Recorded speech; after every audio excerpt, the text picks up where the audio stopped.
Happy to be joined here at the RJC Summit by RJC CEO Matt Brooks. Thanks so much for taking time out of your busy schedule here. All the presidential candidates up on the stage today on the Republican ticket. What were your thoughts coming away from it? I was shocked and amazed that so many people have gathered at this critical time when Israel is under siege, when the Jewish community is threatened by anti-Semitism at home, to come together in solidarity and to hear from these incredible speakers that we had who all reaffirmed their commitment to standing with the Jewish community, to standing by Israel, allowing Israel to do what it takes to once and for all end the reign of terror from Hamas. And it was just very gratifying to be amongst so many people at this difficult time. It was comforting, and I think really gave everybody a sense of community and a sense of well-being. We had everything from Mike Pence announcing the suspension of his campaign to Tim Scott preaching like a pastor to this audience, getting them up on their feet. Nikki Haley and Ron DeSantis directly challenging Donald Trump, and President Trump got a huge ovation during his time. So many different things at work today. Where do you think the audience what do you think the audience took away from today? I think the audience took away that the Republican Party is the pro-Israel party.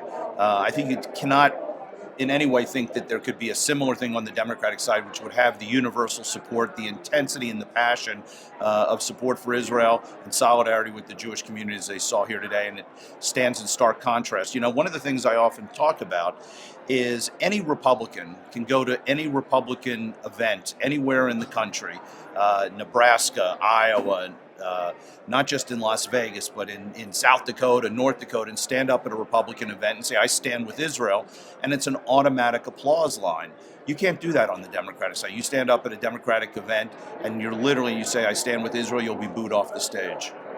In terms of moving forward here, RJC, one of your priorities has been to peel away Democratic voters, turn them Republican, Jewish voters I'm talking about. And the stats show you've been able to do that steadily over the last couple of election cycles. How do you build on that momentum for 2024? Well, I think we build on it. First of all, you're exactly right. All the trend lines are moving in favor of the Republicans. Republicans are getting a larger and larger share of the Jewish vote, and it's really making a difference. So, for instance, in 2020, President Trump got 30.5% of the Jewish vote. You have to go back all the way to Ronald Reagan's first election in 1980 to see a Republican do that well. But, you know, you sort of look down beneath the numbers, and you look at the critical battleground states that elect presidents, places like Florida.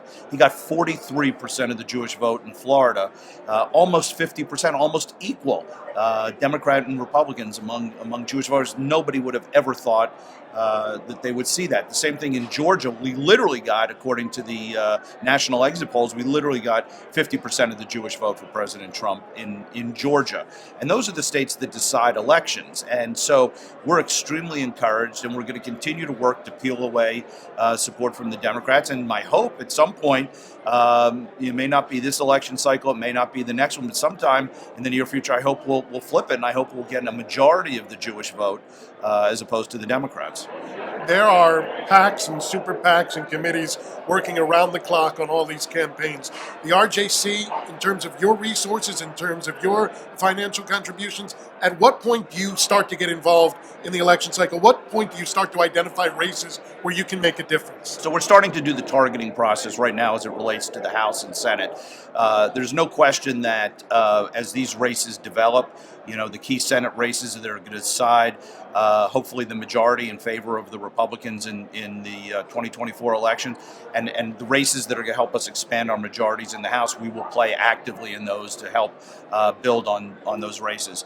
Once we have a Republican nominee for president, we will all come together and coalesce around that candidate. We will actively support and aggressively work to elect that individual and to take back the White House in 2024 and beat Joe Biden. Speaker of the House, Mike Johnson, has only been on the job for a few days now, but he is here making his first public appearance. You got to sit down with him in a closed environment. What are your initial thoughts on Mike Johnson? Look, he's very impressive. I think as America gets to know him, as the Jewish community gets to know him, they will see a thoughtful individual who will be, I think, a healing force in the House to try and bring an end to some of the chaos and some of the fractionalism that we've seen recently. I think that his remarks to the Republican Jewish coalition, and it is not insignificant that he chose, as you said, he's been speaker literally 72 hours or so. The first event that he is speaking at, public event that he is speaking at as Speaker of the House, is to fly across the country and to be with all of us here at the RJC Summit. And I think that says a lot about him and his commitment to Israel and the value that he places on that, but also the value that he places on the RJC. So we're honored and thrilled to have him. I think he will be a healing factor in the House, and I think we have an ambitious agenda that if we put back some of the petty fights that we've had in the last several months, we can really lead and govern on behalf of the American people. The CEO of the Republican Jewish Coalition, Matt Brooks, thanks so much for taking time out of your busy schedule. Thank you. My pleasure.